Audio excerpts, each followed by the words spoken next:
Hello guys, அனைவருக்கும் வணக்கம். வாங்க கதைக்குள்ளே போகலாம். கதவை மூடுன்னு சொன்னேன் என்று கராராக கூற கயல்விழி மெதுவாக கதவை மூடிவிட்டு நின்றாள். வீரா அங்குள்ள மெத்தையில் வெடுக்கென்று அமர்ந்தான். கையில் இங்கே வா என்று அழைத்தான். கயல்விழி பயந்தவாறே மூடிய கதவருகே பதட்டத்துடன் நின்றுவிட்டாள். ஏ புள்ள, இங்கே வான்னு சொன்னேன். கயல்விழி இடம் வளமாக தலையை அசைத்தாள். அதை கண்ட வீரா, இப்போ நீ வரலன்னு வையன், நான் வருவேன் என்றதும் கயல்விழி என்ன பண்ணுவது என்று தெரியாமல் வீராவிற்கும் இவளுக்கும் 2 அடி கேப் இருக்கும் அளவிற்கு சென்று நின்றாள். பக்கத்தில் வா என்று அழைத்தான். எதுக்குங்க? நான் இங்கேயே நிற்கிறேனே என்று கூற, நீ சொன்னா கேட்க மாட்ட, இங்கே வா என்று அவளின் கையை பிடித்து இழுத்ததில் வீராவின் மீது மோதியே விட்டாள் தாமரை. இருவரும் உரசி கொண்டதில் தாமரையின் நிலைமைதான் மோசமாகிவிட்டது. அவளது அனுமதியின்றியே அவளது தாவணியை சற்று விலக்கி சிவந்து போன இடத்தில் ஐஸ் பேக்கை வைத்தான். அதை கண்ட தாமரை, இவர் என்ன பண்ணுறாரு? இவரே காயப்படுத்துவாராம், இவரே அதுக்கு மருந்தும் போடுவாராம், இவரை புரிஞ்சிக்கவே முடியலையே என்று அவளையும் அறியாமல் வீராவை வைத்த கண் வாங்காமல் பார்த்திருந்தாள். ஐஸ் பேக்கை மீண்டும் வைத்து வைத்து எடுக்கவும் தான் கையலுக்கு சுய நினைவே வந்தது. அச்சோ என்று வீராவின் கையை தட்டிவிட்டு ஓட முயன்றவளை கதவருகே சென்று சிறைப்பிடித்தான். எங்கடி போற என்று தன் 2 கையையும் எடுத்து தாமரையை கதவோடு சேர்த்து நகர முடியாமல் லாக் செய்தான். இல்லை இல்லை, அம்மா கூப்பிடுற மாதிரி இருந்தது, அதான் என்று கீழே குனிந்தபடி கூற, ஏய் இங்கே பாரு, என் கண்ணை பாருடி, நீ எனக்கு தான், எனக்கு மட்டும்தான். உன்னை பார்த்த உடனே எனக்கு பிடிச்சி போச்சு. இனிமே என்கிட்ட இருந்து உன்னால் தப்பிக்கவே முடியாது. நீ என்னோட பொண்டாட்டியாகி 2 மணி நேரம் ஆயிடுச்சு, புரியுதா? அப்புறம் உன் மனசு, உன் உடம்பு எல்லாமே இனிமே என் கண்ட்ரோல் தான். அதனால் என்கிட்ட இருந்து தப்பிக்கலான்னு நினச்சிடாத என்று தன் மீசையை முறுக்கி கொண்டே கூற கயல்விழி அதிர்ச்சியில் உறைந்து போய்விட்டாள். ஏய் கையில் கையில் என்று ஒரு ஐஸ் கட்டியை எடுத்து அவளது சிவந்த இடத்தில் மீண்டும் வைக்க உணர்ச்சிக்கு வந்தவளாய் தன் முகத்தை இறுக்கமாக வைத்து கொண்டு, இங்கே பாருங்க, நீங்கள் பண்ணுறது ரொம்ப பெரிய தப்பு. நீங்கள் யாரோ நான் யாரோ, அதுவும் நீங்கள் எந்த இடத்துல இருக்கீங்க. ஆனால் நான் ஒரு சாதாரண வேலைக்கார பொண்ணு. உங்களுக்கும் எனக்கும் ஒத்து வராதுங்க. இது இந்த சமுதாயமும் ஏற்றுக்காது. அது மட்டும் இல்லாமல் அம்மாக்கோ ஐயாக்கோ இந்த விஷயம் தெரிஞ்சதுன்னா என்ன நடக்கும்னு என்று கண் கலங்கினாள் கயல்விழி. சும்மா இந்த மாதிரி எதுவும் கற்பனை பண்ணாதீங்க. இது இந்த ஜென்மத்தில் மட்டும் இல்லை, இன்னும் எத்தனை ஜென்மம் எடுத்தாலும் நடக்காத காரியம். நான் உங்களை கெஞ்சி கேட்குறேன், இதோட இந்த விஷயத்தை விட்டுருங்க என்று வீராவின் கையை தட்டிவிட்டு அங்கிருந்து ஓடி சென்றாள் கயல்விழி. என்ன நீ சாதாரணமாக நினச்சிட்ட கையில், உன் படிப்பு முடியட்டும். இந்த வீரா யாருன்னு உனக்கு முழுசாக புரிய வைக்கிறேன். இப்போதைக்கு வேணா நீ என்கிட்ட இருந்து தப்பிச்சு ஓடலாம், ஆனால் நிரந்தரமாக நீ என்கிட்ட தான் இருக்க போகிற என்று தன் தலைக்கோதி அந்த வீரன் சிரித்தான். கையிலோ சமையலறைக்கு சென்று உணவுக்கு தயார் செய்து கொண்டிருக்கும் ரேவதியை கட்டி கொண்டாள். ஏய் என்னடியாச்சி கையில் என்று கேட்க தன் கண்ணில் தேங்கியிருந்த கண்ணீரை துடைத்து கொண்டு, ஒன்றும் இல்லடி, எனக்கு அம்மா ஞாபகம் வந்துருச்சு என்று பொய்யாக கூறினாள். அதான் நாங்கள் எல்லாரும் இருக்கோம்ல கையில் என்று அவளும் அணைத்து கொண்டாள். வெளியே சென்ற ராணி அம்மாவும் வேலையை முடித்து கொண்டு இரவு வந்துவிட்டார். கையில் ஒரு காஃபி போட்டுட்டு வாமா என்று கூற கயல்விழி காஃபியை கொண்டு வந்து கொடுத்தாள். ஆமாம் கையில், ஐயா சாப்பிட்டாரா என்று கேட்க, சாப்பிட்டாருமா. அப்புறம் வீரா எங்க? வீரா சாப்பிட்டானா என்று கேட்க கையல் பதில் எதுவும் கூறவில்லை. ரேவதி தான் ஓடி வந்து, அம்மா வீராண்ணா காலையில் வெளியே போனாருமா, இன்னும் வீட்டுக்கு வரல என்று கூற அதை கேட்ட ராணி அம்மாவோ, என்ன சொல்கிற ரேவதி என்று ஃபோனை எடுத்து வீராவுக்கு அழைத்து வீட்டுக்கு வர சொல்ல கயல்விழிதான் ஏதோ ஒரு எண்ணத்தில் இருந்தாள். ஆமாம் கையில், என்னாச்சி என்று கையில் கேட்க கையலோ, இல்லைம்மா ஒன்றும் இல்லை, நாளைக்கு காலேஜ் போகணும்ல, அதான் யோசிச்சுக்கிட்டே இருந்தம்மா என்று கூற, அட ஆமாம்ல, சூப்பர் கையில், நாளைக்கு காலேஜ் போகிறல்ல, பார்த்து ஜாக்கிரதையாக இருக்கணும், நல்லா படிக்கணும் என்று கூறிவிட்டு வீரா வந்தா அவனை சாப்பிட வச்சு மேலே அவனோட ரூமுக்கு அனுப்பிவிடு கையில், அவன் சாப்பிடாம தூங்கிட போகிறான் என்று கூற, சரிங்கம்மா, நான் வீரா சாருக்கு சாப்பாடு போட்டுடுறேன் என்று கையிலும் கூறினாள். ஆனால் மனதுதான் காலையில் வீரா சொன்னவற்றையும் செய்தவற்றையும் நினைத்து போராடியது கையிலுக்கு. அனைவரும் உறங்கிவிட்டனர். மணி இரவு 11 நெருங்கிவிட்டது. இன்னும் வீரா வரவில்லை. கையிலும் தூங்காமல் வீட்டின் தூணில் சாய்ந்து உட்கார்ந்து வீராவுக்காக காத்து கொண்டிருந்தாள்.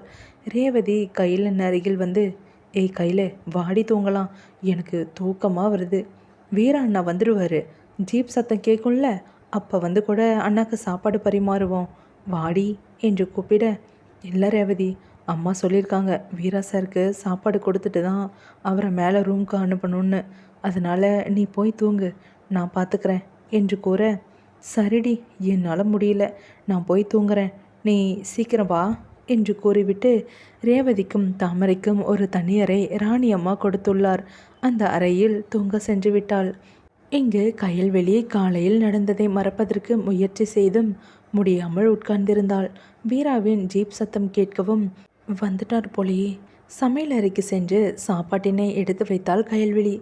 ஜீப்பை நிறுத்திவிட்டு வீரா உள்ளே வர கயல் அங்கு நின்று கொண்டிருப்பதை பார்த்தவன் அதை கண்டு கொள்ளாமல் படியேறப் போக, சாப்பிட வாங்க என்று வீராவை பார்க்காமல் தலை குனிந்தபடியே கயல்வெளி கூற, எனக்கு எதுவும் வேண்டாம் என்று மேலே செல்ல பார்க்க, இல்லை, அம்மா உங்களை சாப்பிட வச்சு தான் மேலே அனுப்பணும்னு சொன்னாங்க. நான் என்ன தரையிலையா படுத்திருக்கேன்?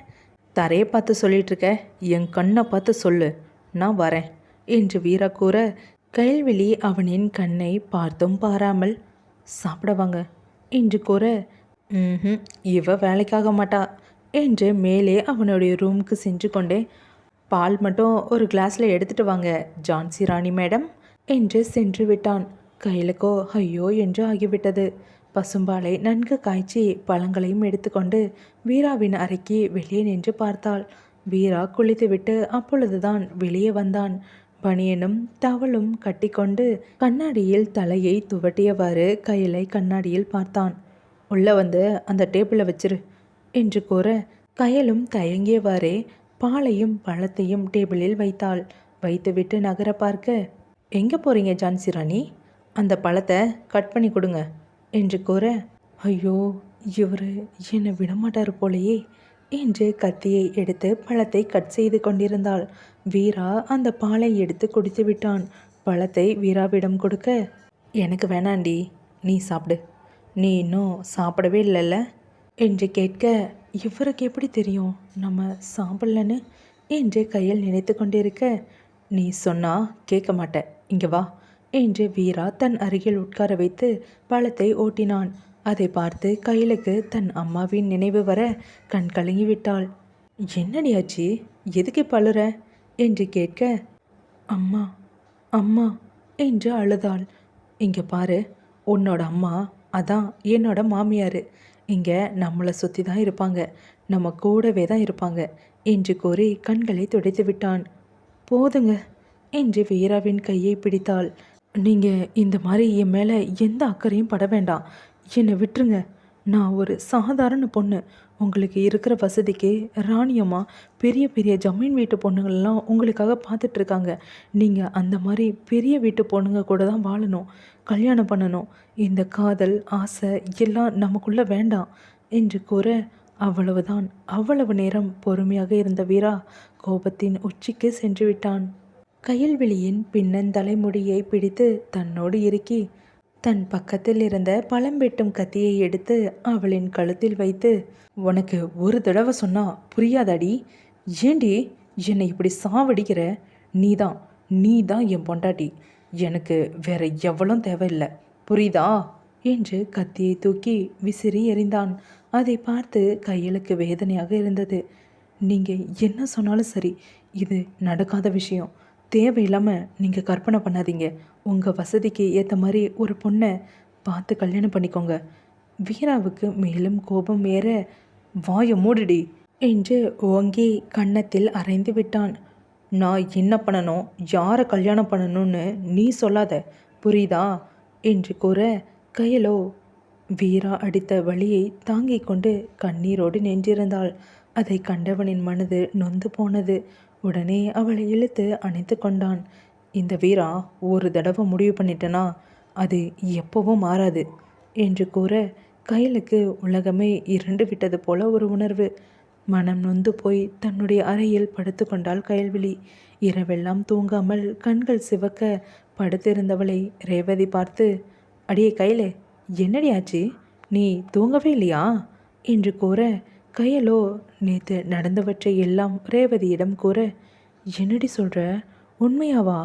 வீரா அண்ணா ரொம்ப நல்லவரடி, பேசாம நீ அவரை கல்யாணம் பண்ணிக்கோ கையில் என்று கூற, என்னடி சொல்கிற, அவர் எங்க, நான் எங்க, நம்ம எல்லாம் அந்த மாதிரி நினச்சா அது நான் ராணி அம்மாவுக்கு பண்ணுற பெரிய துரோக ரேவதி. நான் ஒரு நாளும் அந்த மாதிரி பண்ணக்கூடாது. நான் ஒரு நாள் வேலை செஞ்சாதான் என் தாத்தாவும் நானும் வாழ முடியும். இப்படி இருக்க நிலைமையில இந்த காதல் கத்திரிக்கான்னு நான் இருந்தால் அது வீரா சாருக்கும் நல்லதில்லை, எனக்கும் நல்லதில்லை. அது மட்டும் இல்லாமல் பார்த்த ஒரு நாள்லையே இவர் என்னை கல்யாணம் பண்ணிக்கிறேன்னு சொல்கிறாரு. இதெல்லாம் உங்கள் வீரா அண்ணாக்கு ஒரு பொழுதுபோக்கா என்ன? சொல்லு ரேவதி.